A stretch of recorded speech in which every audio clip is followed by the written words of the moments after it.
সময় মানুষকে সবকিছুই শিখিয়ে দেয়। একটা সময়ে এসে একটা মানুষ সবকিছুতে মোটামুটিভাবে পারদর্শী হয়ে যায়।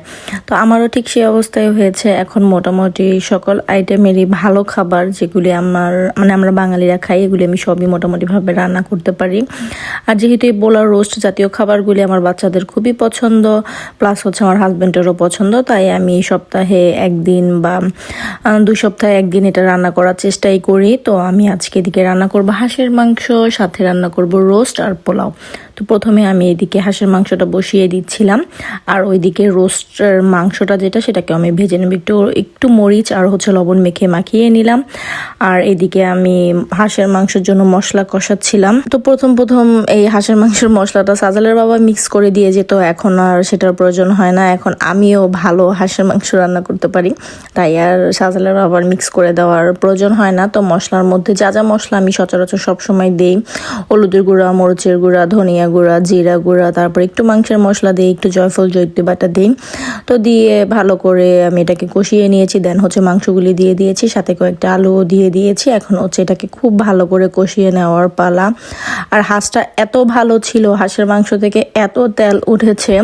তো আমি তেল একটু বেশিও দিয়ে দিয়েছিলাম, পরে আবার অনেক তেল উঠেছে। দেখা যাচ্ছে যে এই মাংসটা থেকে আমার 1 বাটির তেল রান্না শেষ হওয়ার পরে ফেলে দেওয়া লেগেছে। তো এইদিকে আমি একটা প্যানের মধ্যে পরিমাণ মতো তেল দিয়ে মাংসগুলি রোস্টের জন্য ভেজে নিচ্ছিলাম। তো এত পরিমাণ রোস্ট আর বিরিয়ানি খাওয়া হয়, তো আমি আমার অনেক আগে একটা ভিডিওতে দেখিয়েছিলাম যে আমি বাংলাদেশ থেকে কি মশলা নিয়ে আসছিলাম। তো অনেক রোস্ট আর বিরিয়ানির মশলা নিয়ে আসছিলাম। তো সেগুলি এখন প্রায় শেষের দিকে, বিশেষ করে রোস্টটা প্রায় শেষের দিকে। তো এই মশলাগুলিকে খুবই মিস করব। তো কিভাবে বাংলাদেশ থেকে আনাবো সেটাই ভাবতেছি। আবার মশলা, তো যেহেতু আমরা মাংস একটু বেশি খাই, তো অন্যান্য মশলাও সেটা খুবই বেশি লাগে। তো আমি অনেক হলুদের গুঁড়া, মরিচের গুঁড়া নিয়ে আসছিলাম।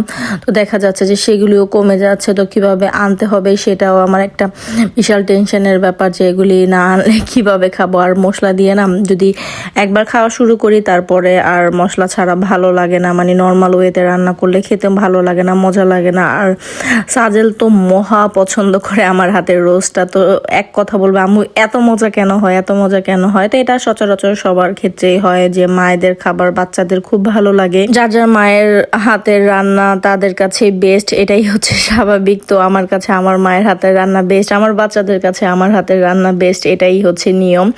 তো আমি এদিকে রোস্টগুলি রান্না করেছি কিভাবে সেটা তো খেয়ালই করেছেন, আর মুখে বললাম না, কারণ আমি এটার ক্লিপ অনেক আপনাদের সাথে শেয়ার করেছি, তাই আর আজকে মুখে বললাম না। তো আমি 2 বেলার জন্য রান্না করতেছিলাম। তো এটা আমি গত রবিবার রাতের একটা ক্লিপ ছিল, রবিবার রাতে রান্না করে রাখতেছিলাম সোমবারের জন্য, রবিবার রাতে আর সোমবারে খাওয়ার জন্য। কারণ সোমবারে ক্লাস থেকে এসে রান্না করতে একটু লেট হয়ে যাবে। আবার ওই দিন সাজেলের বাবাও যেহেতু বাসায় থাকে সোমবার, তো ওই দিন আমি একটু ভালো মন্দ রান্না করার চেষ্টা করি। আর সোমবার দিন হচ্ছে আমাদের কিছু টার্মিন ছিল বাসা দেখার, তো আমরা আবার বাসা চেঞ্জ করতে হবে। সেটা এই বাসাটা মাত্র 2 মাস হয়েছে উঠেছি, কিন্তু এই বাসাটাকে এই বাসাটাতে খুবই প্রবলেম হচ্ছে। তাই আমরা ডিসাইড করেছি যে আমরা বাসা চেঞ্জ করব। তাই এজেন্সি থেকে আমাদের বাসা দেখানো হচ্ছিল। তো গত সোমবার হচ্ছে 2টা বাসা দেখেছি। বাসাগুলি খুবই সুন্দর ছিল, কিন্তু সব দিক দিয়ে মিলিয়ে তারপরে চিন্তা ভাবনা করব, কারণ একটা হুট করে নিয়েছিলাম। তো এটা ভালো করে দেখে শুনে তারপরে নিব, কারণ যে প্রবলেমটা এখন আমরা ফেস করতেছি সেটা যাতে ওই বাসায় না করি। তো সেই জন্যই হচ্ছে আমাদের চিন্তা ভাবনা যে ওইভাবে আমরা দেখে নিব। আর বিদেশের বাড়িতে বাসা চেঞ্জ করা কি পরিমাণ যে ঝামেলা। বাসা চেঞ্জ করা সব জায়গায় ঝামেলা, কিন্তু বিদেশের বাড়িতে খুবই একটা প্যারার ব্যাপার। যেহেতু সাজালের বাবা হচ্ছে সপ্তাহে 6 দিনই কাজ করে, তো সেটা আরও একটা কষ্টের ব্যাপার। আর কত কিছু যে প্যাকেটিং করা লাগে। আমি গতবার বাসা চেঞ্জ করার সময় আমি বলেছি যে আর 2-4 বছরও বাসা চেঞ্জ করব না, কিন্তু ভাগর কি নীলা খেলা, এখন এই 2 মাস 3 মাসের মাথায় হচ্ছে আবার চেঞ্জ করা লাগবে। তো যে বিপদটার মধ্যে পড়েছে, আল্লাহ যাতে কাউকেই সেই বিপদের মধ্যে না ফেলে। খুবই একটা বাজে আমাদের প্রতিবেশী পড়েছে, আমাদের যে নেইবারটা আছে উনি খুবই খারাপ, অনেক খারাপ। তো ওনার জন্যই হচ্ছে বেসিক্যালি আমরা বাসাটাকে চেঞ্জ করার সিদ্ধান্ত নিয়েছি।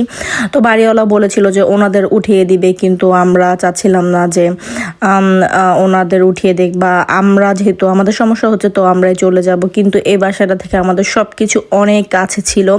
তো এদিকে আমরা আশেপাশে খুঁজতেছি, যদি পাই তাহলে তো অনেক ভালো হবে আমাদের জন্য। আর যদি না পাই কিছু করার নেই, যেদিকে পাই সেদিকেই নেওয়া লাগবে।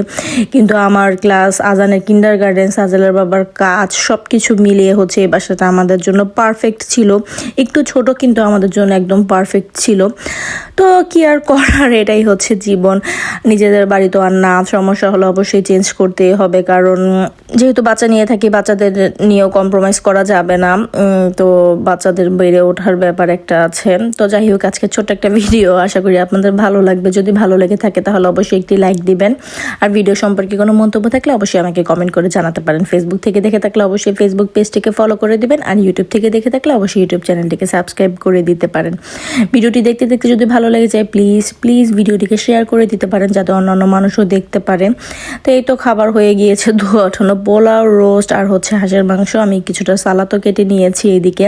তো টেবিলে খাবার দিয়ে দিয়েছি। সাজেল প্রচণ্ড ক্ষুধা লেগে গিয়েছে, তো সাজেলকে আগে খাবারটা দিয়ে দিব, দেন হচ্ছে আজানকে খাইয়ে দিব। কারণ আজানকে এখন আমি একটু আর্লি ঘুম পাড়ানোর চেষ্টা করি, কারণ এই প্রবাসে বাচ্চারা যদি একটু লেট করে ঘুমায় তাহলে আশেপাশে মানুষেরও সমস্যা হয়। তাই আমি চেষ্টা করতেছি আজানকে একটু তাড়াতাড়ি ঘুম পাড়িয়ে দেওয়া, যাতে মানুষের প্রবলেম না হয়, কারণ আজান খুব ছোটাছুটি করে, সেটাও একটা সমস্যা আছে। তো আমি সাজেলকে খাবার বেরিয়ে দিচ্ছিলাম। তো খাবারটা খুবই মজা হয়েছিল। আশা করি ভিডিওটি আপনাদের কাছে ভালো লাগবে। তো আজকে এই পর্যন্তই। সবাই ভালো থাকবেন, সুস্থ থাকবেন, আমার চ্যানেলের পাশে থাকবেন, আর আমাদের জন্য দোয়া করবেন যাতে আমরা ভালো একটি বাসা পাই। তো আজকে এই পর্যন্তই। আল্লাহ হাফিজ।